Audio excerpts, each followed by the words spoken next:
Hi, I'm Chip Thompson, the editor of the Daily News here in Red Bluff.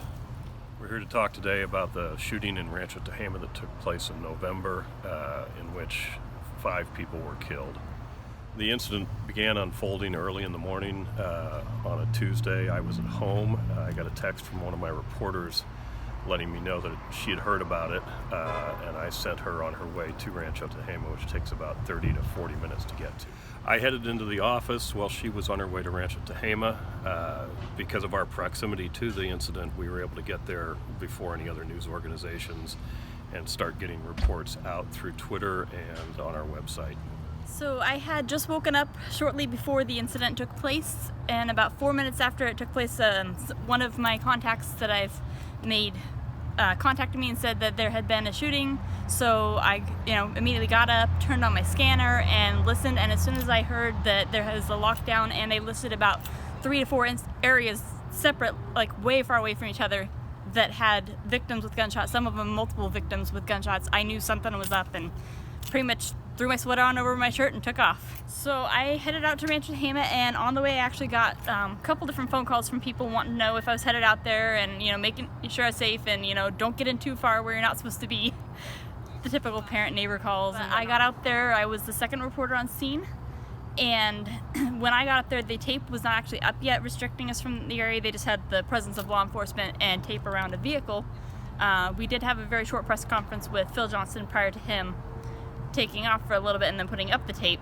Because we were able to get some of the more accurate information out early on Twitter and our website, I started receiving calls from a number of national media outlets wanting to get more information and asking me if I would be interested in being interviewed about the incident, which I didn't do because we really didn't have enough information to report it accurately besides what we'd already put out there. As the story grew, social media kind of got a hold of it, and as often happens with social media, some of the information that was being put out there wasn't accurate. There were reports of multiple shooters, there were reports of children being killed, neither of which was true.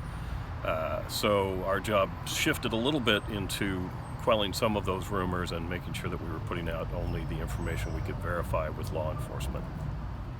It was interesting seeing the sheer amount of media that were there. Normally we typically have the things that I cover in the last 10.5 years have had, maybe 3 or 4, half a dozen maybe. And it could be because they cycle in and out, but the sheer number of them that were there within the first half hour to an hour, it's probably at least 12 to 20 of them, and they were from not just our local area, but outside our county borders, and some of them were even coming from further beyond. Basically, I was woken up to it. I was checking Twitter. I was just alerted to it through Twitter, and I eventually headed down there. And we got there for about the noon press briefing when everybody started arriving. All the national media was, as we all know, was a bit of a media circus, and we were there for the 1 o'clock press briefing where they gave us, Phil Johnston, Tehama County Sheriff's Department, gave us another update, and then I basically headed back to the office, filled in the crew down there. Attending a number of the press conferences held by law enforcement, I found it interesting that the national media was more interested in the gun control aspect of the incident than we were. Our focus was more on the people that we cover in Tehama County every day and what they were going through and what led to this and what possibly could have prevented it.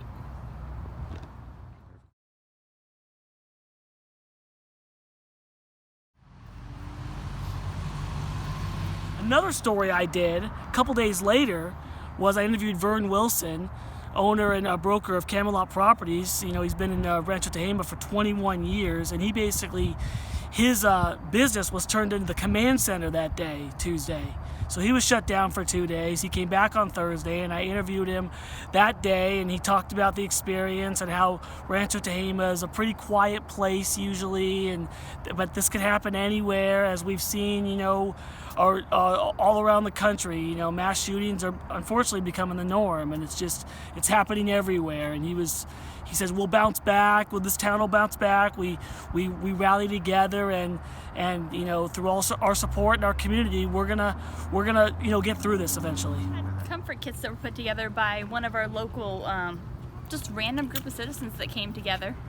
and decided they wanted to do something. So they started out with the idea of, we're going to make these little bags with $5 worth of items, and all of a sudden all these people were donating to it. And like there was another group called Red Bluff Rocks who paints just rocks of messages, and they were able to donate enough rocks for every kit, have a few left over that they were able to put in a new rock garden that the school had just created recently, for messages of hope for the kids. So basically, the last we kind of heard about this was the investigators ruled it was Kevin Jansen Neal actually had a self-inflicted gunshot wound to the head, so the deputies were cleared from shooting him, and they were back to work shortly after that.